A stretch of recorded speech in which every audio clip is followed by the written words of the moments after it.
Hello hi, hello. कैसे हैं आप? मैं ठीक हूँ। हम लोगों ने पिछले सप्ताह बातचीत नहीं की थी, आपके पास समय नहीं था। हमारे पास तो बहुत समय रहता है, हमारा तो काम ही है। खैर बताइए, कुछ बताना चाहती हैं आप? हाँ, मैंने डिस्कवरी ऑफ इंडिया पढ़ा बुक। कितने पेज पढ़े आपने? हमें तो लगता है कि लोगों को खुद पता चल जाएगा कि डिस्कवरी ऑफ इंडिया में क्या है। हाँ, तो कितने पेज पढ़े आपने? 65 पेजेस, और उसमें अब मैं 4th चैप्टर में आ गई हूँ। डिस्कवरी ऑफ इंडिया ही है 4th चैप्टर का नाम। ओके। उसमें जो नेहरू जी हैं वो कोट करते हैं, मार्शल को कोट करते हैं। तो वो कहते हैं कि उन्होंने ये बोला था कि इन कंट्रीज मच मनी, मतलब कि जो कंट्रीज होती हैं एक्चुअल में, तो उसमें क्या होता है कि जो ज़्यादा पैसा होता है और ज़्यादा जो थॉट वाली चीज़ होती है कि वेल मैनेज होना चाहिए घर, तो उसमें क्या होता है कि ये सब जो चीज़ें होती हैं वो ज़्यादातर ऐसा होता है कि टेम्पल्स के लिए होती हैं या फिर किंग के लिए होती हैं, किंग की टॉम्ब के लिए होती हैं। पर इंडस वैली सिविलाइजेशन में ये था कि जो घर थे वो वेल मैनेज थे और फाइनेस्ट स्ट्रक्चर्स जो थे वो लोगों के लिए बनाए गए थे, वो लोगों के लिए थे। ओह, फाइनेस्ट स्ट्रक्चर, मतलब फाइनेस्ट घर, जो सबसे अच्छे थे घर, हाँ, वो लोगों के लिए बनाए गए थे। हाँ। अभी मैं अपने वीडियो में बातचीत कर रही थी विकास नगर की। आपने पढ़ा ही होगा विकास नगर की न्यूज़। लखनऊ में विकास नगर बहुत बड़ा एरिया था जिसमें गरीब लोग रहते थे, सामान्य लोग। वो पूरी बस्ती जला दी गई। आप ये बात कह रही हैं तो मुझे लग रहा है कि इंडस वैली सिविलाइजेशन में अगर आम लोगों के बारे में इतना सोचा जाता था तो उस दौर के लोग कैसे रहे होंगे। वो तो हम सभी लोग पढ़े हैं, हम जानते हैं कि कैसा था वहाँ का सिस्टम, कैसे काम करता था, शहर किस तरीके से बसा था। और क्या पढ़ा आपने? अच्छा लगा मुझे ये सुन के कि कम से कम इस देश में आज जो हो रहा है वो पहले नहीं हुआ कभी। इसमें ये भी था कि जब वो नेहरू जी बताते हैं तो वो इलेक्शन के लिए निकले थे, इलेक्शन कैंपेन के लिए, क्योंकि जनरल इलेक्शंस थे। तो इलेक्शंस के दौरान जब वो जाते थे तो वो ये सोचते थे इलेक्शंस के बारे में कि इलेक्शंस होते तो अच्छे हैं। हम लोग सोचते हैं इसके बारे में कि इलेक्शंस अच्छे होते हैं क्योंकि इलेक्शन लोग उनको चुनते हैं, लोगों को। तो पर वो ये भी कहते हैं कि elections are essential and inseparable part of democratic process, yet often enough elections brought out evil side of man, and it was obvious that they did not always lead to success of the better man. बिल्कुल सही बात, हम देख रहे हैं कि elections होते इसलिए हैं ऑफ कोर्स कि ये होता है कि लोग अच्छे चुने जाएं, पर ज़्यादातर ऐसा होता है कि लोग दिखाते हैं अपने आप को कि हम बहुत अच्छे हैं, पर वो ईविल होते हैं अंदर से और लोग उनको चुन लेते हैं और फिर वो देश को बर्बाद करते हैं। मतलब लोग एविल हो सकते हैं, लोग शैतानी सोच के हो सकते हैं, लोग स्किल्ड हो सकते हैं। मैं हमेशा कहती हूँ कि अगर कोई स्किल्ड व्यक्ति है तो ज़रूरी नहीं है कि वो नैतिक हो। कुछ लोग अच्छा नाचते हैं, कुछ लोग अच्छा गाते हैं, कुछ लोग बहुत अच्छे मेकअप कर लेते हैं, कुछ लोग बहुत अच्छे फैशन डिज़ाइनर हो सकते हैं, कुछ लोग बड़े जादूगर हो सकते हैं। जादू से मुझे कुछ याद आया, पर मैं यहाँ चर्चा नहीं करूँगी, अभी बात कुछ और है। तो लोग जादूगरी दिखा सकते हैं, लेकिन वो जादू आपके जीवन में कुछ बदलाव ला पाए ये कोई ज़रूरी नहीं है। और नेता अगर आपके जीवन में बदलाव, पॉजिटिव बदलाव नहीं लाता है, जिसको आप एक बार बता चुकी हैं कि क्रांति को आप कहती हैं कि पॉजिटिव बदलाव, ये नहीं कि नेगेटिव बदलाव। बदलाव तो कई किस्म के हो सकते हैं ना, पॉजिटिव बदलाव भी हो सकता है, नेगेटिव बदलाव भी। ये लोगों के घर नष्ट हो रहे हैं, वो भी एक बदलाव है। पर क्या ह्यूमैनिटी में इस तरीके की सोच एग्जिस्ट करती है? नहीं करती। बदलाव पॉजिटिव होना चाहिए, डिस्ट्रक्टिव बदलाव नहीं होना चाहिए, है ना। तो वो कहते हैं कि इलेक्शन के प्रचार में इतना तामझाम और इतना ज्यादा जादूगरी दिखाने वाला नेता कोई जरूरी नहीं है कि वो जो है, हालांकि वो ये बात नहीं कह रहे हैं, लेकिन वो ये कह रहे हैं कि लोकतंत्र से एविल भी चुने जा सकते हैं, लेकिन फिर भी लोकतंत्र अच्छा है, लोकतंत्र फिर भी अच्छा है। लेकिन लोकतंत्र अच्छा तो है, लेकिन अगर एविल की संख्या बढ़ जाए, बहुत ज्यादा बढ़ जाए एविल की संख्या, तो फिर तो देश तो खतरे में ही पड़ जाएगा। एक नेता एविल हो फर्क नहीं पड़ता, लेकिन उसकी लोकेशन अगर बहुत इंपॉर्टेंट हुई, बहुत पावरफुल हुआ, हालांकि हमारे यहाँ एक पावरफुल नहीं होता है, सरकार पावरफुल होती है, लेकिन अगर लोग तमाम सारे और भी जो लीडर्स हैं वो अपना काम बंद कर दें, पॉज कर दें खुद को, तो जाहिर सी बात है कि एक अपने आप पावरफुल हो जाएगा। इसलिए लोग इलेक्शन में आते हैं, जीतते हैं, चुनाव जीतते हैं, उनको पब्लिक के विकास के लिए, पब्लिक की उन्नति के लिए, पब्लिक के जीवन को उन्नत बनाने के लिए तमाम सारी नीतियां और निर्णय लेने चाहिए। अगर डेविलियस बिहेवियर रहेगा तो जनता बर्बाद हो जाएगी, ना वो उन्नति करेगी और ना ही देश का विकास होगा। बहुत सिंपल सी साइंटिफिक बात है कि अगर आप पढ़ती हैं, आप होशियार बनती हैं, आपको कोई काम नहीं मिले,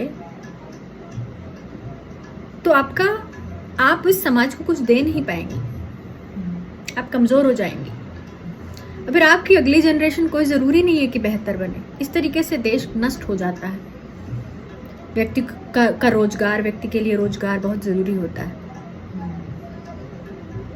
लेकिन हमारी जो वर्तमान सरकार है उसने जो रोजगार थे वो भी छीन लिए, नए रोजगार पैदा नहीं किए। छोटे मोटे सरकारी नौकरियां जो होती हैं या बड़ी भी, तो वो जो है सर्टिफिकेट बांटते हैं, पब्लिकली दिखाते हैं, जबकि ये सब बहुत इंसल्टिंग बिहेवियर है। गवर्नमेंट को ये सब नहीं करना चाहिए। पता चला कि टीचर्स की भर्ती हो रही तो मुख्यमंत्री पहुंच गया सर्टिफिकेट देने, ये सब बहुत इंसल्टिंग बिहेवियर होता है, ये सब नहीं किया जाता, पर ये लोग करते हैं क्योंकि ये इस चीज को जोड़ते हैं अपनी उपलब्धि के नाम पे, कि जब हम इलेक्शन आएगा तो हम नफरत तो फैलाएंगे ही, हैट्रेड तो फैलाएंगे ही, हम एक इंसान के बीच, दूसरे के बीच में जहर बोएंगे, उनके बीच का भरोसा कम करेंगे, उनकी मोहब्बत को नष्ट करेंगे, और हम ये भी दिखाएंगे कि हमने आपका विकास किया, आपको नौकरी दी। इसलिए वो ये ऐसा करते हैं। तो हाँ, वो सही कहते हैं कि कोई जरूरी नहीं है कि अच्छा व्यक्ति चुना जाए, और हम बहुत सारे लोगों को देखते हैं वो अच्छे होते हैं पर इलेक्शन में हार जाते हैं क्योंकि वो जादूगरी नहीं दिखा पाते, या उनके बारे में कोई झूठ फैला दिया जाता है, वो कभी सफाई नहीं देते। झूठ है, क्या सफाई देना है, लेकिन वो फैल जाता है। चुनाव में ये सब बहुत इंपॉर्टेंट रोल प्ले करता है। नॉर्मल जिंदगी में भी अगर तुम मेरे बारे में कुछ गलत फैला दो या कोई मेरे बारे में कुछ गलत फैला दे, मैं उसकी सफाई नहीं दूं तो वो चीज फैलती रहती है। ये बड़ा इंपॉर्टेंट है कि आपके बारे में कौन बोल रहा है, कैसे बोल रहा है, क्या बोल रहा है। आप कितने लोगों को सफाई देंगे कि आप बहुत महान हैं, आप ऐसे नहीं हैं जैसा आप जानते हैं। मुश्किल होता है ना। खैर, और बताइए। और वो इलेक्शन के लिए भी बोलते हैं कि क्वालिफिकेशन वो ज़रूरी नहीं है इलेक्शन में लड़ने के लिए। एजुकेशन हाँ डिज़ायरेबल होती है और ज़रूरी भी होती है, नेसेसरी होती है, पर उन्होंने कभी ये नहीं पाया कि एक एजुकेटेड व्यक्ति की जो मतलब कि एक एजुकेटेड व्यक्ति के जो ओपिनियन होते हैं वो ज़्यादा इम्पोर्टेंस के हों उस व्यक्ति के जो कि पढ़ा लिखा नहीं है पर उसके पास कॉमन सेंस है। पढ़ा लिखा नहीं है, कॉमन सेंस है, कॉमन सेंस है। नेहरू जी को बता देना। हाँ, वो भी जानते भी होंगे कॉमन सेंस इतना कॉमन नहीं होता। कॉमन सेंस इतना कॉमन नहीं होता। आज हमारे दौर में जो हालात हैं हम देख भी रहे हैं, अनपढ़ भी बहुत खतरनाक है, पढ़ा लिखा भी बहुत खतरनाक है। हमारी जो राजनीति है उसमें युवा भी बेकार हो गए हैं, औरतें भी बेकार हो गई हैं, अनपढ़ भी बेकार हो गए हैं और पढ़े लिखे भी बेकार हो गए हैं। सब कुछ फेल हो चुका है। और इसलिए फेल हो चुका है कि हमारे यहाँ जो सत्ता है, वर्तमान सत्ता जो है, वो संवैधानिक सोच की नहीं। उसने संविधान की शपथ तो ली है, पर वो संविधान को फॉलो नहीं करते। क्यों? क्योंकि वो हमारे यहाँ की जो एजेंसियां हैं, हमारे यहाँ की संवैधानिक एजेंसियां हैं, उन पर उनका पूरा नियंत्रण है, प्रेशर है, दबाव है, वो काम नहीं करने देते। इसलिए संविधान हमारा पॉज कर दिया गया है, हमारा संविधान लगभग रोक दिया गया है। हमारे न्यायालयों पर भी दबाव है। हमारे जो उच्च न्यायालय हैं वो लगभग पॉलिटिकल हो चुके हैं, लगभग पॉलिटिकल हो चुके हैं। हमारे यहाँ का चीफ जस्टिस या फिर जस्टिसेस नेताओं के साथ उठते बैठते हैं, वो साधुओं से, राजनीतिक साधुओं से मुलाकात करते हैं। हमारे पूर्व जस्टिस अभी कल देखे गए बाबा बागेश्वर के साथ, ये ठीक नहीं था, ऐसा नहीं होना चाहिए। हमारे पूर्व चीफ जस्टिस के ऊपर किसी ने जूता फेंका था, पूरे देश को खराब लगा था। क्यों? इसलिए नहीं कि वो जस्टिसेस की एक लॉबी के हैं, नहीं, ऐसा नहीं, क्योंकि ये बात अच्छी नहीं है कि किसी को दलित होने के नाते किसी के ऊपर जूता फेंका जाए। पूरा देश खड़ा हो गया था, पर वो किसके साथ खड़े हैं? बागेश्वर के साथ खड़े हैं। कौन उन पर भरोसा करेगा कि उन्होंने जो कुछ भी आज तक निर्णय लिए या जो कुछ भी डिसीजन लिया वो संविधान के दायरे में लिया? निर्वैयक्तिकता या इम्पर्सनल होना, ये संवैधानिक संस्थाओं में बैठे हुए लोगों को हमेशा याद रखना चाहिए। और अगर वो एक पल भी भूलते हैं तो ये संविधान पर कलंक लगता है। उन्हें एक पल भी नहीं भूलना चाहिए कि वो संविधान के कस्टोडियन है। ये कहने का मतलब है। और बताइए प्लीज। मतलब मैं ये कहना चाहती थी कि जिस व्यक्ति ने ये सब सहा है, जिस व्यक्ति ने सहा है कि गरीबी क्या होती है, जिस व्यक्ति ने ये सहा है कि जो गवर्नमेंट है वो हमारा साथ नहीं देती है, वो पेजेंट्स होते हैं। और अगर वो कभी सत्ता में आए, ऐसा हुआ कि वो इलेक्शन लड़े और वो सत्ता में आए, तो वो अपनी क्या विचारधारा रखेंगे? उनका जो ओपिनियन होगा, और एक व्यक्ति जिसने सिर्फ पढ़ा है उन सब चीज़ों के बारे में, उसका ओपिनियन ज़्यादा बड़ा होगा। अगर हम लोग उन दोनों के ओपिनियन को रखें तो हमको ये पता चलेगा कि जो पेजेंट का ओपिनियन वो ज़्यादा बड़ा होगा, क्योंकि उसके पास एक्सपीरियंस है, उसके पास ये चीज़ है कि वो बता सकता है क्या क्या प्रॉब्लम्स होती हैं। हाँ, तो हो रही है ना, देखो ना, एक गरीब व्यक्ति सत्ता में आया है, ऐसे बहुत सारे गरीब सत्ता में आए हैं। कुछ लोग तो घर छोड़ के ही सत्ता में आए हैं। उनका जो कहना है वो बिल्कुल सही है, वो दिल के साफ इंसान है।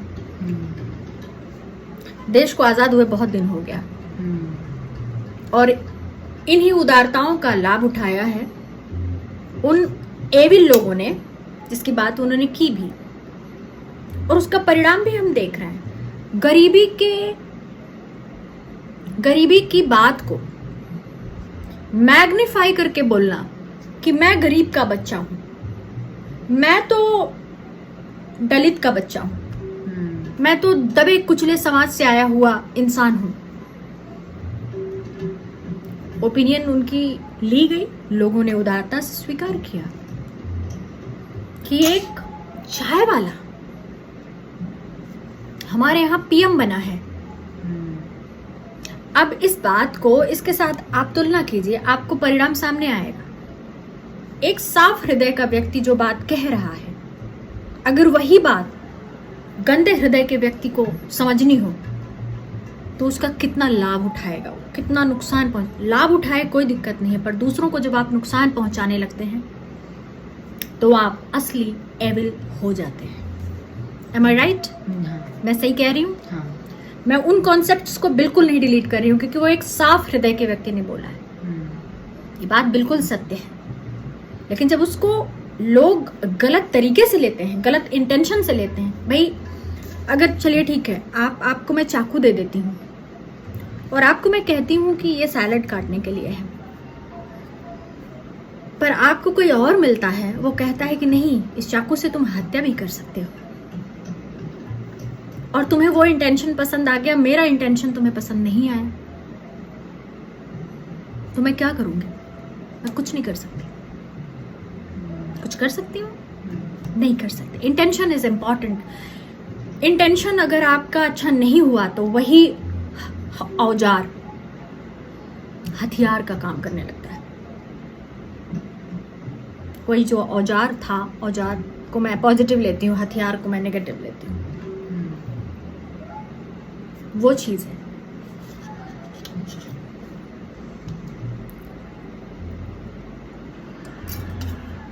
प्लीज और कुछ बताइए। सॉरी, मैं काफी डिस्टर्ब कर दे रही हूँ। आप देख रही हैं बंगाल में इलेक्शन हो रहा है। हाँ, बंगाल में इलेक्शन हो रहा है, युद्ध हो रहा है। सीआरपीएफ की गाड़ियां घूम रही हैं, बड़ी बड़ी गाड़ियां जो युद्ध क्षेत्र में घुमा करती थी। नहीं देखा होगा क्योंकि इस सोशल मीडिया की मतलब बोल मतलब कि ऐसे रहे हैं। मोदी जी झालमुड़ी खा रहे हैं। हाँ, और मतलब मोदी जी झालमुड़ी खा रहे हैं। और ये बात है कि उत्तर प्रदेश के सीएम बंगाल में जाके ये बोल रहे हैं कि अब तो तृणमूल का खत्म हो गया, केस खत्म हो गया। हाँ, वो विकास नगर पे नहीं बोलते हैं। हाँ, वो विकास नगर, वो मतलब अपने ही उत्तर प्रदेश में नहीं बोलेंगे, वो जाएंगे बंगाल जहाँ पे इलेक्शन चल रहा है, क्योंकि वो तो सीएम ही यहाँ के हैं, वहाँ जा क्यों रहे हैं? असम के सीएम भी वहाँ पहुंचे, सबके सीएम वहाँ पहुंच जाते हैं। इनकी जो गवर्नमेंट होती है उसके सारे सीएम चुनाव प्रचार में पहुंच जाते हैं, अपना काम धाम छोड़ के, अपना कार्यालय छोड़कर। जैसे मुख्यमंत्री के पास तो कोई काम ही नहीं होता, उसका काम है सिर्फ नफरत फैलाना, हेट्रेड फैलाना, घूम घूम के चुनाव प्रचार करना, वहाँ के सीएम को जो है दीदी ओ दीदी करना, बुली करना। और फिर वो कहते हैं कि हम तो महिलाओं के सम्मान में नारी वंदन संशोधन अधिनियम लेके आए हैं, जो कि विपक्ष ने फेल कर दिया। विपक्ष नहीं कहते, वो क्या कहते हैं, वो विरोधी कहते हैं। आपने भी तो पढ़ा होगा। हाँ। क्या समझा आपने उससे? उनकी भाषा इतनी खराब थी। ऐसी भाषा एक सीएम को बिल्कुल नहीं इस्तेमाल करनी चाहिए। और उनको ये बात समझनी चाहिए कि विपक्ष क्या होता है, पार्लियामेंट क्या होती है, और ऊपर से वो सीएम है। वो तो पार्लियामेंट के मेंबर भी नहीं है, वो टिप्पणी क्यों दे रहे हैं? वो बिल पर टिप्पणी कैसे दे सकते हैं? मतलब कि उनको अपने उसका देखना चाहिए, अपने स्टेट का देखना चाहिए। विकास नगर में कितना तबाही हो गई, उनको उससे कोई मतलब नहीं है। 2 बच्चे मर गए, 2 बच्चे भी मर गए, झुलस गया।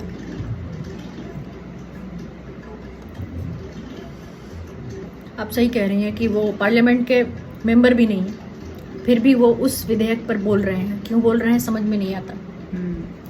और 2023 में ये बिल पास हो गया था।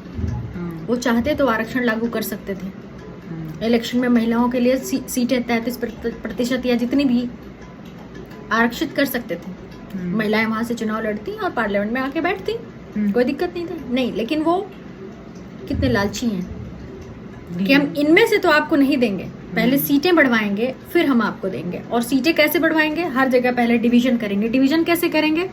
पहले भाषावाद पर करेंगे, क्षेत्रवाद पर करेंगे, जातिवाद पर करेंगे, धर्मवाद पर करेंगे, सबके करेंगे। ये करेंगे और जब ये हो जाएगा तब कभी हम महिला आरक्षण को लागू करेंगे। इनकी नीयत में कितना खोट है, इनमें महिला सम्मान कहाँ है, खोजते रह जाओगे। अभी सेंसस भी नहीं हुआ और तब भी कह रहे हैं कि 2011 के सेंसस को लेकर के हम लोग डिलिमिटेशन करेंगे। हाँ, तब से आबादी बहुत बढ़ गई है। हाँ। चुनाव प्रचार में हमेशा बोलते हैं 140 करोड़। हाँ, इसका कोई तथ्य नहीं है। और लगभग 5 करोड़ लोग मताधिकार से बाहर हैं, वोट नहीं कर सकते। बुक में तो मैंने रीजन आपका देश बहुत विकास कर रहा है, आई एम सॉरी, बट आपका देश बहुत विकास कर रहा है। इतना विकास करके चांद पे पहुंच जाएगा, बहुत जल्दी चांद पे पहुंचने वाले हैं हम।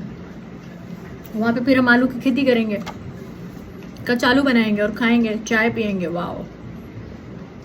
मैं तो कभी कभी सोचती थी कि ये जो लोग हटा दिए गए हैं उससे, वोटर लिस्ट से, तो मैंने तो बुक में यही पढ़ा था कि जो अपराधी होते हैं वो भी बहुत ज़्यादा क्रिमिनल, मतलब अपराधियों को भी वोटिंग का राइट होता है, पर जो बहुत बड़े अपराधी होते हैं उनको इसे वोटिंग का राइट नहीं होता है।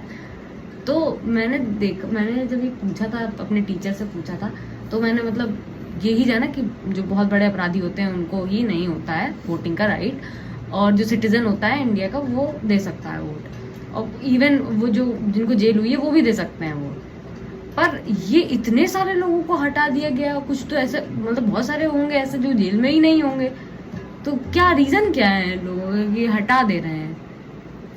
वो कह रहे हैं कि वो घुसपैठिए हैं, हर जगह उनको घुसपैठिए नजर आते हैं। हर कोई घुसपैठिया है, जो 40 साल से रह रहा है वो भी घुसपैठिया है। अच्छा लगता है ना सुनना, घुसपैठिया। बोलने में भी, जबान पे भी बढ़िया ट्विस्ट होता है, घुसपैठिया। तो बस यही है। और कुछ बताना चाहेंगे? जी मतलब जब नेहरू जी जो थे, तो क्या आप इस बात से सहमत हैं कि जो विपक्ष है वो सचमुच महिला आरक्षण के खिलाफ है? क्योंकि ये पूरे देश में यही प्रचार कर रहे हैं कि ये तो द्रौपदी के चीरहरण जैसा है, ये तो विद्रोहियों की बहुत बड़ी चाल है। और भी घूम घूम के बड़े बड़े नेता इनके, इवन पीएम तक बोलते हैं कि इसको पुश्तें याद रखेंगी। आप इस बात से सहमत है कि विपक्ष इस बिल के साथ 2023 में तो पास हो गया था, तब क्या हो गया था? हाँ, वो कह रहे हैं कि हम विमेन बिल के खिलाफ नहीं है, हम ये रिजर्वेशन के खिलाफ नहीं है, हम तो कहते हैं कि बिल लागू कर दीजिए, पर आप डिलिमिटेशन के बाद करेंगे। आपके पास कोई ऑलरेडी एजेंडा है, हम वो नहीं चाहते। जो करंट सीट्स हैं उनमें कर दीजिए रिजर्वेशन। बिल्कुल सही कहा। वो विमेन बिल के साथ हैं, पर जो ये वाला जो तो ये इतना शोर क्यों कर रहे हैं घूम घूम के कि ये विद्रोही चीरहरण जैसा है, द्रौपदी के चीरहरण जैसा है? घूम घूम के इनका क्या एजेंडा क्या है? इनका एजेंडा यही है कि उनको ये बिल पास कराना है, और इनके पास ये है कि अगर बिल पास नहीं हुआ तो हम इनको कह देंगे कि ये लोग महिला विरोधी हैं, और अगर बिल पास हो गया तो हमारी ही फायदा है, हमारा फायदा है। कह कौन रहा है? तो ये सीएम योगी जी ने कहा। और सबसे ज्यादा बलात्कार यूपी में होते हैं। बलात्कारों पर कुछ नहीं होता। अगर सीएम बहुत ज्यादा सेंसिटिव है महिला सुरक्षा को लेकर तो यहाँ पर बलात्कार नहीं होना चाहिए। और बलात्कार जब होता है तो उनके दोषियों को सजा मिलनी चाहिए, नहीं मिलती। कितना कंट्राडिक्शन है ना, कि वो जो कहते हैं वो करते नहीं, और जो करते हैं उसकी जरूरत नहीं, और जब करते हैं उससे सिर्फ उन्हीं को फायदा मिलता है। उसमें जन कल्याण की भावना नहीं होती, उसमें पब्लिक की सर्विस नहीं होती। ऑफिसेस का नाम सेवा तीर्थ 1 रख लो, सेवा तीर्थ 2 रख लो, 3, 4, 5, 6, 7, 8, पूरे राज्यों के जितने नंबर्स हैं सब रख लो, लेकिन अगर दिल में सेवा भाव नहीं है तो सेवा नहीं होती। आरएसएस हमेशा अपने आप को, मैं इस संगठन का नाम नहीं लेना चाहती, पर इसको कहते हैं चलो पेरेंट ऑर्गेनाइजेशन। इनका जो पेरेंट ऑर्गेनाइजेशन है कहता था कि वो सांस्कृतिक संगठन है, वो संस्कृति पर ध्यान देता है। मुझे लगता है कि वो संस्कृति की परिभाषा भी नहीं जानते। उस संस्कृति की परिभाषा नहीं जानते। यहाँ पर जब बस्तियां जलती है, आग लगता है, औद्योगिक मजदूर मारे जा रहे हैं, कभी भी वो पेरेंट ऑर्गेनाइजेशन बाहर निकलकर भर्त्सना नहीं करता। कभी उनके सेवक उसकी सेवा के लिए नहीं जाते। पहले अक्सर कुछ फोटोज आ जाया करती थी, कहीं बाढ़ के पहुंची तो स्कर्ट पहन के, खाकी स्कर्ट पहन के पहुंच गए लोग, फोटो दिखाते थे, हम यहाँ गए थे, हम यहाँ गए थे। कभी देखा नहीं गया, फोटो देखा गया। अगर उनमें सेवा भाव होता तो रेड क्रॉस की तरह सेवा करने पहुंच जाते ना, पर वो तो नहीं करते, वो तो सिर्फ नफरत फैलाते हैं। लाठी लेके शहर में कदम ताल करते हैं, डराते हैं लोग कि हमारे पास कितनी बड़ी सेना है। किसी काम की है सेना? किसी काम क्या सेना जैसी है? इसलिए हम कहते हैं ना, कॉमन सेंस इतना भी कॉमन नहीं। टाटा। चाय पियेंगे आप मेरे साथ? जी। ओके, ठीक है, टाटा।